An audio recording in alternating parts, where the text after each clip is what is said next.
بسم الله الرحمن الرحيم.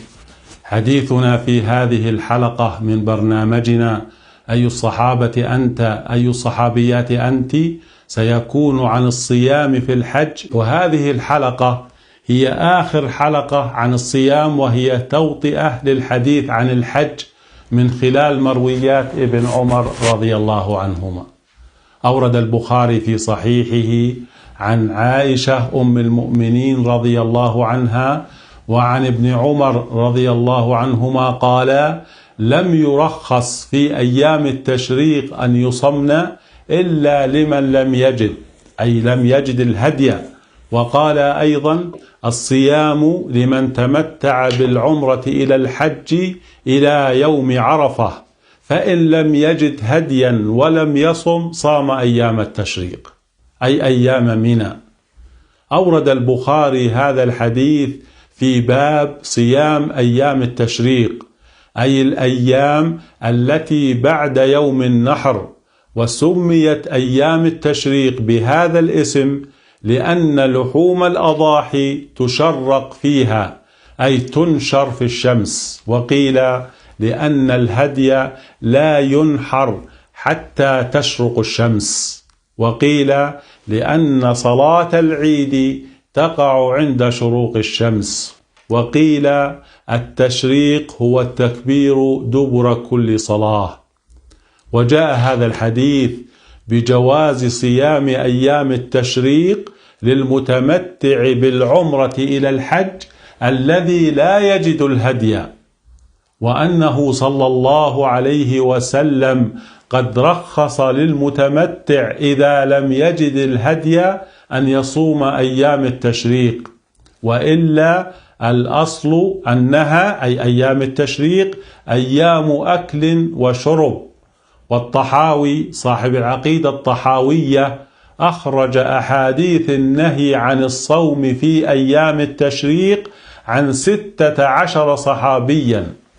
وقول ابن عمر وبنت الصديق رضي الله عنهما أخذاه أيضا من عموم قوله تعالى: فمن لم يجد فصيام 3 أيام في الحج، لأن قوله في الحج يعمم على ما قبل يوم النحر وما بعده، فيعم اليومين ما قبل وما بعد، فيدخل أيام التشريق في ذلك.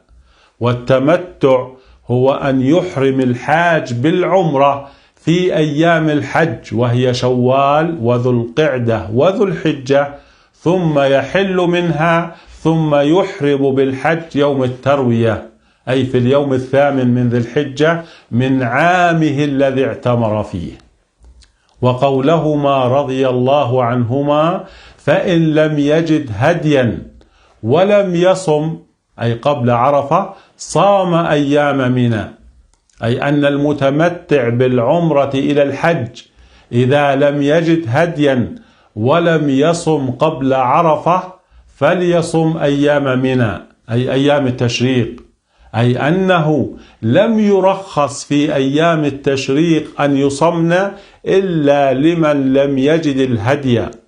ويستدل من هذا الحديث الشريف على أن أيام التشريق 3 أيام غير يوم عيد الأضحى، لأن يوم العيد لا يصام بالاتفاق كما أخبرناكم سابقا.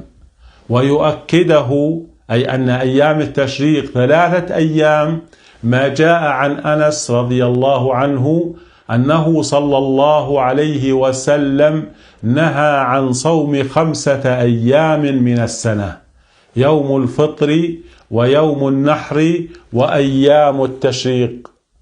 وقد ثبت أن عائشة رضي الله عنها كانت تصوم أيام منى، أي أيام التشريق، وكان أبوها الصديق رضي الله عنه يصومها أيضا.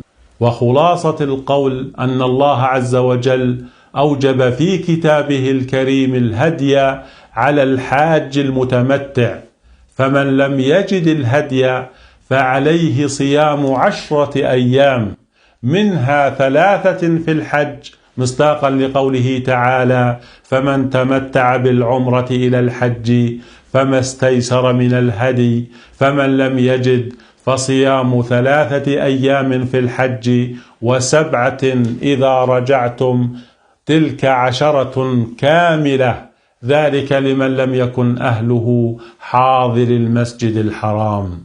وفي هذا الحديث أن المتمتع بالعمرة إلى الحج عليه أن يصوم الأيام 3 قبل عرفة، فإذا كان يوم عرفة أفطر، لأن السنة للحاج الإفطار يوم عرفة.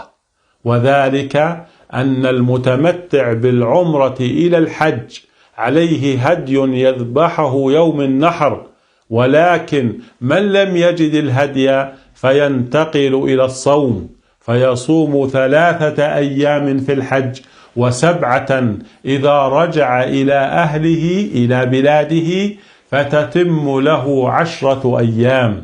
فإن لم يجد هديا ولم يصم قبل عرفة فله أن يصوم أيام التشريق، والتي تسمى أيضا الأيام المعدودات وأيام منى، وهي الأيام التي يقضيها الحاج في منى يرمي الجمار بعد يوم العيد، وهي 11 و12 و13 من ذي الحجة.